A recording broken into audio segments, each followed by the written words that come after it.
This wasn't an attack. It was approved access. That's the part most people miss, because when the story of Ehud is told, it usually starts with the blade, the hidden weapon, the unexpected move, the moment everything turns. But none of that explains how he got there in the first place. Israel was under Moabite control, which meant one thing, practically speaking, taxes. Not symbolic taxes, not optional donations, actual, scheduled, repeat payments delivered directly to the king. And that process, it wasn't chaotic, it was structured, predictable, routine. Every time the tribute was delivered, it followed the same pattern: arrival, inspection, entry, no surprises, no deviations. Because systems like that don't expect creativity, they expect compliance. Ehud fit that system perfectly. He was assigned to deliver the tribute, which meant from the moment he approached the palace, he wasn't seen as a threat. He was part of the process, and processes don't get questioned. They get repeated. It's like someone walking into a secure building because their badge looks right. No alarms, no hesitation, just movement through checkpoints designed to filter out everything except people like him. That's the first blind spot. Security wasn't weak, it was focused. And that focus came with assumptions. The guards weren't careless. They were trained. They knew what to look for. They knew where to look. Which also means they knew exactly what they didn't need to check. Ehud didn't need to fight his way in. He just needed to understand what the system believed. Because once you understand that, you don't break the rules. You move inside them. The tribute was delivered. Everything appeared normal. Routine confirmed. Threat level, none. And that's exactly what made it work. Because the system wasn't designed to stop someone like Ehud. It was designed to stop someone obvious. And this is where the story stops being about power and starts being about blind spots. He wasn't invisible. He was expected, which, in a structured environment, is even better. Because expected things don't trigger questions. They trigger completion. The process moved forward. The guards stepped back, and somewhere between protocol and assumption, the risk stopped being visible. Not because it disappeared, but because it didn't match the pattern. The palace had guards, layers of them, positioned, alert, functional. But none of that matters if the threat doesn't look like a threat. And Ehud didn't. He looked like part of the system doing exactly what it was supposed to do, which is why no one stopped him, which is why no one checked twice, and which is why by the time he was fully inside, there was nothing left to prevent what came next. The palace had guards, just not for this. Ehud didn't break in, he was brought closer. And that changes everything. Because getting inside the palace was one thing. Getting close to the king, that required something else entirely. Not force, not speed, trust, or at least something that looked like it. After the tribute was delivered, the system should have ended the interaction. Process complete, visitor exits, access revoked. That's how controlled environments survive. But Ehud didn't leave. He turned back, not dramatically, not urgently, just enough to feel intentional. I have a message for the king. No details, no explanation, just enough weight to move upward, because vague authority travels faster than clear information. It's when someone sounds just important enough that no one wants to be the one who says no. And that's where the system shifts. Not because it's broken, but because it's human. Requests like that don't get rejected. They get escalated. The guards didn't stop him. They helped him.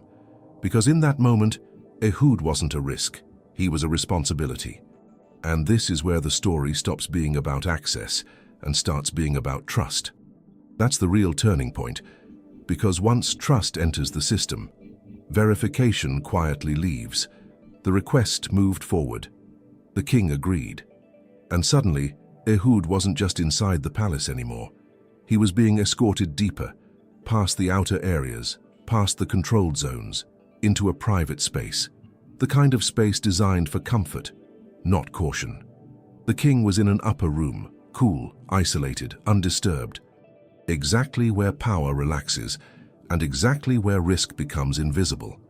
Security was still there, guards were still present, protocols still existed, but they were no longer active, they were assumed, Security, present.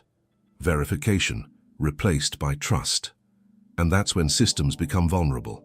Not when they fail, but when they stop questioning. Because once access is granted, attention fades. The guards stepped away, not out of negligence, but out of procedure. Private audience means privacy, and privacy means distance.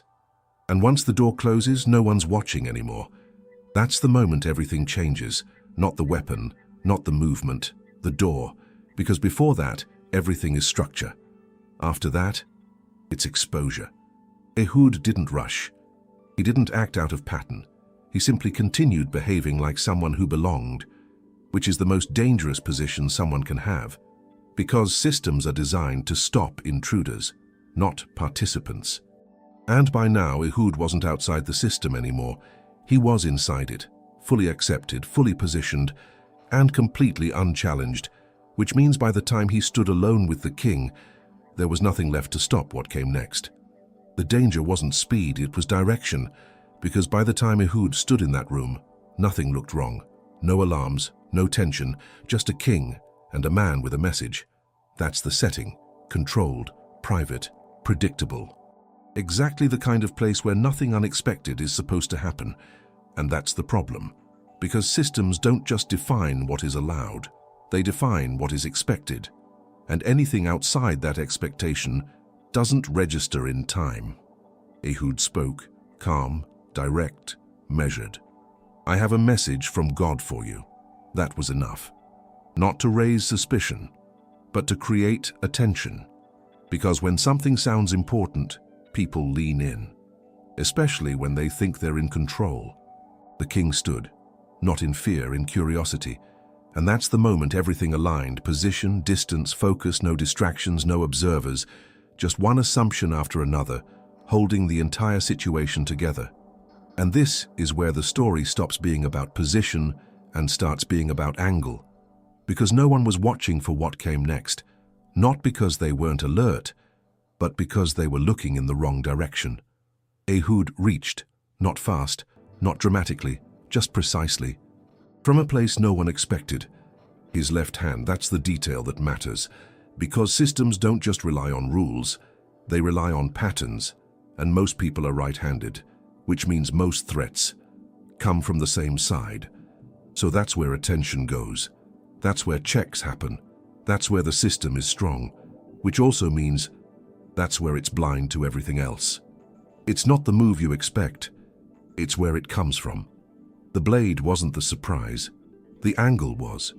Because by the time the brain processes something unfamiliar, the moment is already over. Everything was monitored, except the one possibility they had already dismissed. Ehud didn't overpower the king. He bypassed expectation, and expectation is faster than reaction, which is why there was no resistance, no defense, no interruption, just a system encountering something it never prepared for, and failing in real time. He wasn't invisible. He was just operating outside the model. He wasn't hidden. They just never looked there. That's what makes it work. Not strength, not speed, but alignment with what the system ignores. Because once you understand where attention isn't, you don't need to fight it. You just move through it. And in that moment, everything held. The silence, the isolation, the trust, all of it, working exactly as designed, just not for the outcome they expected. And the real cover was already built into the system. Which means, by the time anything could be understood, it was already finished. The escape didn't save him, the delay did. Because what happened inside the room was already decided. What mattered now was outside. The door was closed, locked, and from the outside, everything still looked normal. No noise, no struggle, just silence. And silence, in structured systems, doesn't trigger alarms. It signals control. The guards were still there, positioned, alert, but inactive, because nothing told them to move. And this is where the story stops being about action and starts being about the moment no one wants to act first. That's the real failure point. Not what happened, but what didn't. Time passed, not enough to panic, just enough to feel slightly off. the kind of delay people notice, but don't question out loud, because questioning too early creates risk. What if this is normal? What if I interrupt something I shouldn't? What if I'm wrong? It's when everyone senses something's off, but waits for someone else to confirm it. And that waiting creates a gap where nothing happens, which is exactly what Ehud needed. Inside the room, the outcome was already set, but outside, the system hadn't caught up yet. Not because it failed, but because it hesitated, and hesitation feels safer than being wrong. The guards didn't enter. They didn't interrupt, they followed the pattern. Privacy is respected. Authority is not disturbed, especially not without certainty.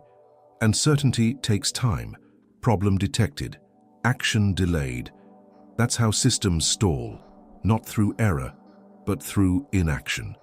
The system didn't break, it paused. And that pause changes everything, because while nothing was happening outside, Ehud was already moving. Not fast, not visibly, just leaving, calmly, following the same pattern that brought him in.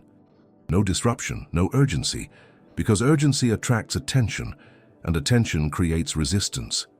So he gave the system nothing to react to, and the system did exactly what it was built to do. Nothing. By the time the silence became undeniable, it was already too late. The door was opened, the situation was understood, but understanding doesn't reverse outcomes. It just explains them. And that hesitation gave him everything. Not strength, not speed, time. Time created by a blind spot no one wanted to step into, which means the final failure didn't happen inside the room. It happened outside it, in the space between noticing and acting. And in that space, the result was already decided. Nothing failed. That's why it worked. That's the uncomfortable truth, because people usually look for failure, a weak point, a broken step, a moment where the whole thing falls apart. But here, nothing fell apart. The system worked. Entry allowed. Access granted. Privacy respected. Response delayed. Every step looked correct. And that's exactly what made it dangerous. And this is where the story stops being about the event and starts being about the blind spot no one designed for. Because the problem wasn't the blade.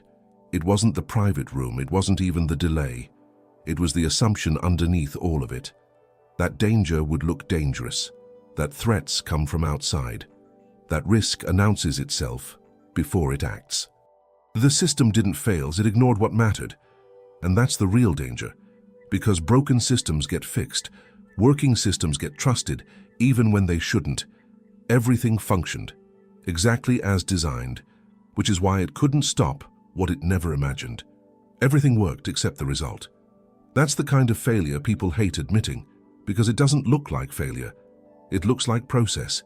It looks like routine. It looks like everyone doing exactly what they were supposed to do, until the outcome exposes the flaw. Ehud didn't overpower the palace. He didn't outfight the guards.